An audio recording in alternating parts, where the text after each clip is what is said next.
Salam sejahtera Malaysia. Terima kasih kerana bersama-sama di dalam channel ini. Untuk mendapatkan berita terkini dan sentiasa baru, sila tekan butang subscribe, like dan share. Sila tekan butang notifikasi untuk mendapatkan berita terkini setiap hari. Denyut nadi suara rakyat bergema di channel ini. Kita akan mulakan berita terkini. Salam sejahtera, selamat pagi sekali lagi. Perdana Menteri ke-10 Datuk Seri Anwar Ibrahim akhirnya dedah tipu daya pembangkang. Tipu daya pembangkang isu MAHB, GIP dan BlackRock. Rupanya tuan-tuan dan puan-puan, menurut PM10 itu tipu daya pembangkang dengan menggunakan isu MAHB dan GIP dan BlackRock. Kenapa tipu daya? Rupanya dulu-dulu pun sudah ada benda ni, tapi mari kita kongsi bersama-sama apa sebenarnya tipu daya. Ini daripada Harapan Daily, ditulis oleh Ahmad Mursyid.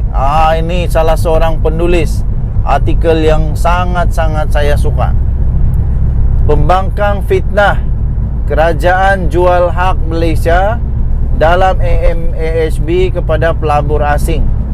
Kalau dijual hak Malaysia, tentulah share kerajaan makin kurang. Cuba fikir itu dulu, no. Kalau anda memang bijak, anda akan faham. Kalau anda memang berpendidikan, anda akan faham. Kecuali anda tak bijak, anda tak faham. Kecuali anda tak berpendidikan, memang confirm anda tak faham. Cuba untuk nak hangat-hangatkan isu saja yang sendiri pun tak faham. Kalau dijual hak Malaysia, tentulah share kerajaan makin kurang. Ini makin bertambah banyak. Makin bertambah banyak. Dari 41% jadi 70%. Melalui KWSP dan Khazanah. Pembangkang tak pandai mengira kah? Pembangkang tidak pandai kira kah? Aduh, kesian juga pembangkang ini. Benda logik macam tu, simple macam tu pun tidak faham. Ketika ini 32% saham dipegang oleh pelabur lokal. Pelabur luar memang dah pegang 27% dan pernah capai sehingga 45% pada tahun 2018. Tak bising pula pintu masuk negara dipegang oleh pelabur luar. Waktu 2018 itu 45%. Sampai mencecah 45% dipegang oleh pelabur luar. Tapi waktu itu tak bising pula. Entah kenapa sekarang bising. Selama ini dengan 41%, dengan 41%, bukan kerajaan kawal sepenuhnya MAHB pun. Tapi selepas ini MAHB akan balik semula kepada kawalan kerajaan dengan 70% pegangan saham. Itu pun pembangkang dah faham. Macam begitu senang pun dah faham. 41% pegangan kerajaan itu belum separuh pun. Jadi macam mana dia boleh jadi pegang share share syarikat itu kan?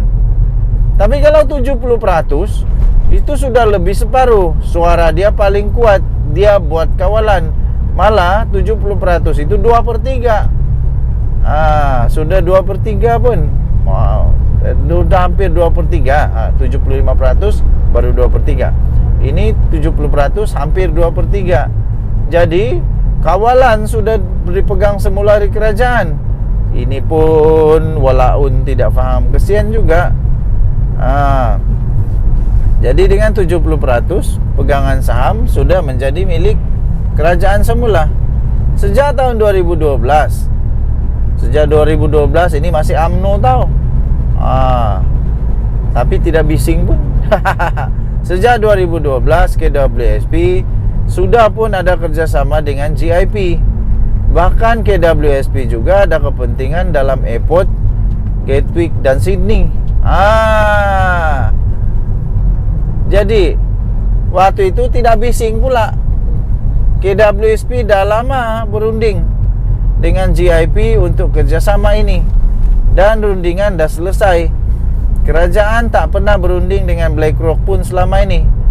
GIP itu Global Infrastructure Partner. Yang buat rundingan selama ini siapa? Kerajaan mana? Siapa Perdana Menteri waktu itu? Hanya pada tahun ini tiba-tiba BlackRock kata berminat nak beli saham GIP. Itu pun belum diputuskan lagi. Pelaburan GIP dan MAHB ini kecil je, hanya 5% dari keseluruhan portfolionya, iaitu kira-kira 12 bilion USD. Seluruh dunia sebagai pengurus infrastruktur terkemuka. Kepakaran itu yang nak dibawa masuk selain nak suntik dana. PM10 kata modal yang ada masuk sebanyak 10 bilion ringgit Malaysia jika kerjasama dengan GIP ini dibuat, boleh guna untuk majukan perniagaan MAHB dan bangunkan lapangan terbang. Tak perlu kerajaan berhutang, dan dana negara boleh diguna ke tempat yang lain. Ini walaun tak faham. Mana walaun faham benda ni. Benda simple dia tidak faham, apalagi benda rumit begitu.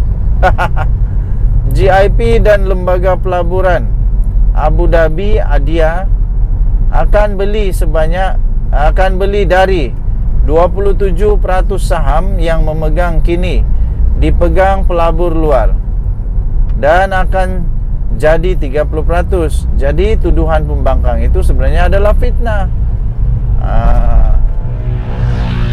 Sebenarnya tuduhan itu berlaku kerana pembangkang tidak faham. Pembangkang tidak faham, tidak tahu, dan kadang-kadang buat-buat tak faham.